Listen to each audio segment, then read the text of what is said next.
My grandmother found me and my daughter in a rundown motel. She asked gently, "Why aren't you staying in the apartment I registered in your name after your divorce?" I blinked. What apartment? 3 days later I showed up at a family brunch. My mother stopped mid-sentence. My father stared at the floor. After the divorce I thought I understood what being alone felt like. Turns out I didn't. Not even close. You learn things when you're staying in rundown motels with a toddler. You learn how to stretch oatmeal packets into dinner. You learn which gas stations let you fill a thermos with hot water for free.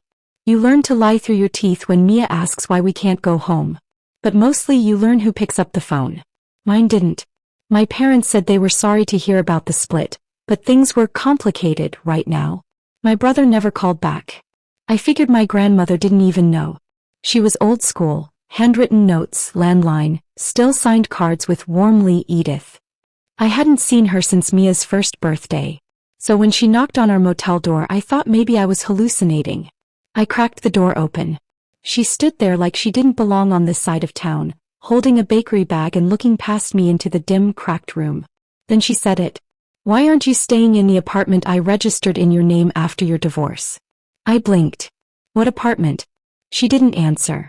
Just gave me the bag and said she'd come back soon. She left.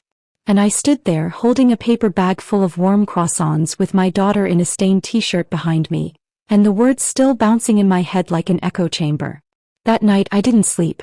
I kept thinking back to when I'd filed the papers. How I was too embarrassed to ask for help. How my parents told me I shouldn't rely on family money. How I was too proud to push harder when they suggested my grandmother wasn't in the right state of mind to get involved. But now it seemed like something had been taken from me. Deliberately. 3 days later I went to the family brunch. I didn't call ahead. I didn't ask if I could come. I just walked through the front door with Mia on my hip and let the silence roll through the room. My mother stopped mid-sentence. My father stared at the floor. My brother looked up then away. Nobody said hello. Except for her. My grandmother stood up slowly, like she'd been waiting for this moment longer than I had. "Good," she said. "You made it." Then she turned to my parents and asked them in front of everyone where they put my apartment keys. No one answered her right away. My mother opened her mouth but nothing came out. My father rubbed his forehead and looked toward the window like maybe he hadn't heard the question. My brother reached for his glass of water and just held it there, not drinking, not moving. His wife looked at the floor. I didn't say a word. I didn't have to. My grandmother stepped closer to the table. She wasn't angry. She wasn't shouting. He didn't need to. Just one question, quiet and sharp. "Where are the keys to the apartment I gave Rebecca?" Still nothing. So she said it again. This time not like a question but a fact. "I gave Rebecca that apartment. I registered it in her name after the divorce. I did it to make sure she and Mia had somewhere safe to live. Now someone explained to me why she's been living in motels for the past 6 months. My brother was the first to speak. He said something about confusion, how things got messy with the paperwork. That it had been a temporary arrangement. My grandmother turned to him. "You mean when you and your wife moved into the unit 6 days after Rebecca filed for divorce?" He didn't answer. Just looked down. My mother tried to jump in, talking fast, saying they hadn't wanted to overwhelm me with logistics while I was in such a vulnerable state. "You didn't tell her," my grandmother said. It wasn't a question. And then she did something I wasn't expecting. She pulled a small envelope from her bag and handed it to me. I opened it. Inside was a fresh set of keys and a copy of the original title transfer. It had my name on it. Filed, signed, dated. Months ago. Weeks after the divorce was finalized. The apartment had been mine all along. I looked at my father. He couldn't even meet my eyes. Then my grandmother made an announcement right there at the table. She said she was revising her will. She said any financial support she'd been giving to anyone was frozen until further notice. She said actions have consequences even for family. Then she kissed me on the head, told me she'd meet me at the apartment later that day and walked out of the room. No one followed her. I didn't either. I sat there a moment longer just holding the keys and let them all look at me like I was someone they didn't recognize anymore. Because maybe I wasn't. I didn't go straight there. I don't know why. Maybe I needed to feel it first. That it was real. That I wasn't dreaming some cruel joke where the doorman would call security the second I tried to open the door. So me and I got lunch. Real food.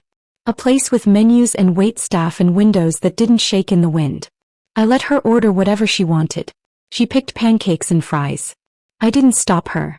After that, I stood on the sidewalk outside the building for a long time. It was nicer than I remembered. I'd passed it a few times before walking Mia to the park, never once thinking it had anything to do with me. The kind of place with clean awnings and a little buzz when you press the intercom. I went up. The key fit. When the door opened, Mia ran in like she already knew it was ours. The place was quiet, half-furnished but spotless. There was a small balcony and a working heater. The air smelled like wood floors and sunlight. I stood in the doorway for a long time, not moving, just listening. I found a note on the kitchen counter. I had the place cleaned and cleared out. Hope you don't mind. E. I didn't have to ask who he was. There was a manila envelope under the note. Inside was a check. More than enough to cover everything I owed, plus several months ahead. And beneath that, a list of lawyers, family, custody, housing. She'd underlined 2 names. I didn't cry. I just sat down on the kitchen floor with Mia in my lap and breathed. That evening my phone rang. It was my brother. I let it ring out. He texted. Said they'd made a mistake. Said they didn't mean to steal the apartment. I didn't answer. Then my mother called. Said she was shocked I would show up and cause a scene. That I'd embarrassed the family. That if I had just come to them privately, things could have been handled more gracefully. I texted back. You had 6 months. Then I blocked her. Later that night I heard from my grandmother again. A short call. She asked how the place looked. I told her it was perfect. She said Mia deserved better than motel floors and vending machine dinners. I agreed. Before she hung up, she said one more thing. This isn't charity, Rebecca. This is justice. I stared out the window after she hung up. For the first time in over a year, I didn't feel ashamed. I didn't expect it to happen so fast. The first call came 3 days after I moved into the apartment. It was from my grandmother's attorney. I almost didn't answer. I thought it might be someone from one of the motels trying to squeeze one last payment out of me. But I picked up. He introduced himself, then said my grandmother had made a series of legal amendments, some of them involving me. He said I didn't need to do anything yet, just that I'd be hearing from them again soon. He sounded cheerful. Like someone who had seen this kind of thing before and knew exactly how it would play out. By the end of the week it started. My brother and his wife were served eviction papers at the apartment they'd been living in. The one I now knew my grandmother had never actually signed over to them. She'd let them stay there temporarily. With conditions. One of them was that they help me if I ever needed support. They hadn't. I found out later they tried to argue their way out of it. Said they thought the apartment had been a gift. Said they didn't know anything about her intentions. The lawyer had receipts. Email chains. Text messages. One of them even said, "Don't tell Rebecca anything, she'll come running if she finds out." My grandmother sent me a screenshot of that one. She didn't say anything else with it. He didn't have to. Then came the freeze. The monthly allowance my parents had been living off for years. Gone. The consulting work my father did through the family trust. Cancelled. The extra car they'd leased? Returned. Credit cards. Suspended. My mom must have called everyone she knew to try and fix it, but none of them were willing to go up against my grandmother. She wasn't just rich. She was respected. Quiet but powerful. When she cut you off, people noticed. Then one afternoon she came by my apartment. She brought Mia a new coat and a puzzle. Sat with me at the kitchen table with a folder full of documents. Custody updates, daycare resources, long-term legal options. She didn't talk about the family. Not once. We just went through the paperwork together while Mia played in the other room. Right before she left, she asked me if the heat was working and if I'd had a chance to try the bakery down the block. I told her I had. That it was good. She smiled, kissed Mia goodbye, and walked out like she hadn't just burned an entire family tree to the ground. That night, I got a call from my mother. The voice on the other end didn't sound like her. She said she was disappointed in how I'd handled everything. That I'd made a spectacle. That I'd turned my grandmother against the family and destroyed something sacred. I asked her why she hadn't told me about the apartment. She said I wasn't ready for that kind of responsibility. I hung up. She called back. I didn't answer. A day later my brother texted. Said they'd been forced to move in with our parents. That I had no idea what kind of damage I'd caused. He was right. I had no idea just how fragile the whole thing had been. I thought I was the broken one, staying in motels, scraping by, feeling like I was the one who'd failed. Turns out I was the only one not propped up by a lie. And I had something they'd never get back: the trust of the one person they underestimated. A week after the eviction notice, I went by the old apartment. The one my brother and his wife had been squatting in. The one that was supposed to be mine all along. The locks had already been changed. My grandmother had the place emptied and cleaned out. She didn't need to say it, but I knew she wanted me to see what they'd left behind. She met me out front, handed me the spare key, and told me I should see it for myself. I didn't bring Mia. I wasn't sure what I'd find. Inside, it was exactly what you'd expect from people who never thought they'd have to leave. Designer junk left in a rush. Drawers still half full. Clothes on hangers. Empty champagne bottles in the kitchen. Fridge full of takeout. A broken photo frame under the coffee table with all of them smiling in front of the apartment window like they'd earned it. There was a stack of unopened mail on the counter. Letters addressed to me. Medical bills. Final notices. A birthday card from my grandmother I never saw. They'd been taking my mail. Tossing it. Hiding it. I sat on the couch, still warm from the sun through the windows, and looked around. I had imagined this place for so long. Wondered if I was crazy to think it had ever existed. I wasn't crazy. I was erased. They took what was mine and lived in it like I didn't exist. All while I was rationing milk for my daughter and sleeping with my shoes on in case someone tried to open the motel door at night. That night I didn't sleep. Not out of anger. Just clarity. Things clicked into place in a way that made everything else look like static. They didn't just lie to me. They didn't ignore me. They wanted me out of the picture. Forgotten.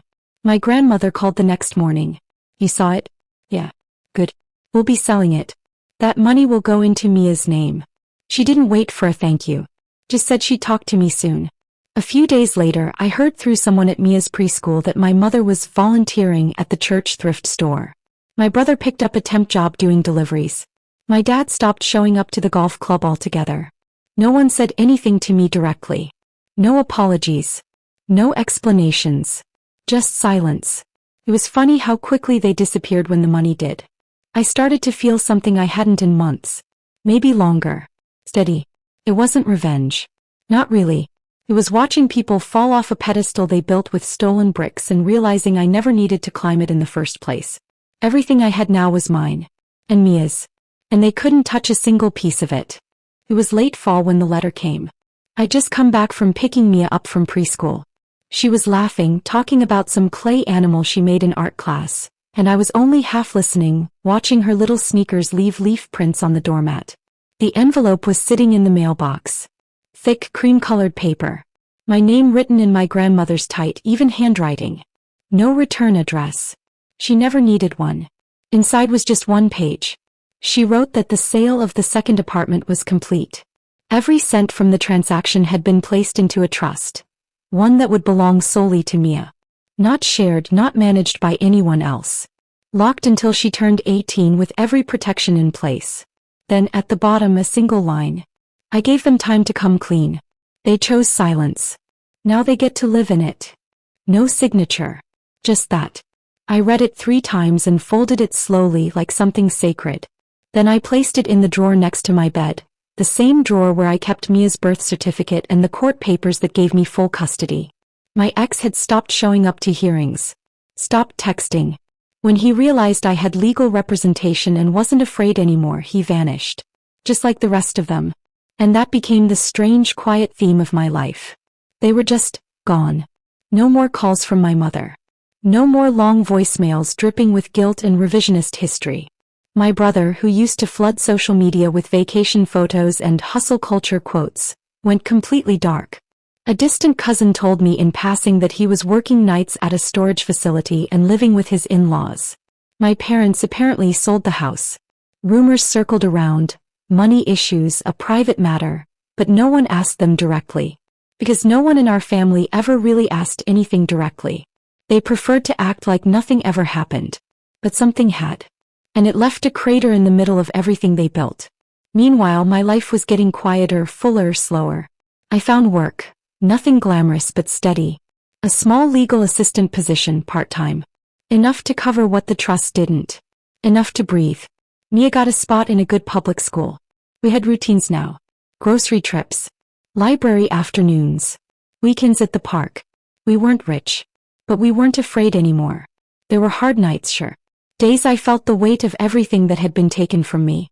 Nights I'd wake up in that apartment, still surprised the roof was mine, and remember the flickering motel ceiling, the smell of old carpet, the way I used to keep my shoes on in case we had to run in the middle of the night. But now we had a life. And one night something strange happened. I got a call from an unknown number. I let it ring out like I always do. Then I checked the voicemail. It was my father. His voice was low, flat. No anger, no begging. Just a message. He said they were sorry. That things had gotten twisted. That maybe they'd convinced themselves it was all a misunderstanding. But that now, with everything gone, he could see clearly. He ended the message with something I hadn't heard in years. Take care of your daughter, Rebecca. We should have done better. I didn't call back. There was no point. It wasn't that I hated them. I just didn't owe them the version of me who used to hope they'd change. That version of me lived in a motel. This one owned a set of keys no one could take away. A few weeks later, my grandmother invited us to her place for tea. It wasn't formal. Just me and Mia, sitting on her old velvet couch, flipping through photo albums and drinking cocoa. At one point she looked at me and said quietly, "You know, I always thought they'd protect you. That's what parents are supposed to do." I didn't say anything. She closed the album and looked out the window for a long moment. Then said, "But blood isn't a promise. You learn that too late sometimes." And she was right. They could have had me in their lives. They could have had Mia. They chose to hide things, to manipulate, to leave us out in the cold while they smiled at brunches and pretended we were fine. And now they had nothing. We weren't a secret anymore. We were a family. A real one. Smaller maybe. But built on something solid. Not silence. Not lies. Just survival. Truth. And a future that no one else got to rewrite.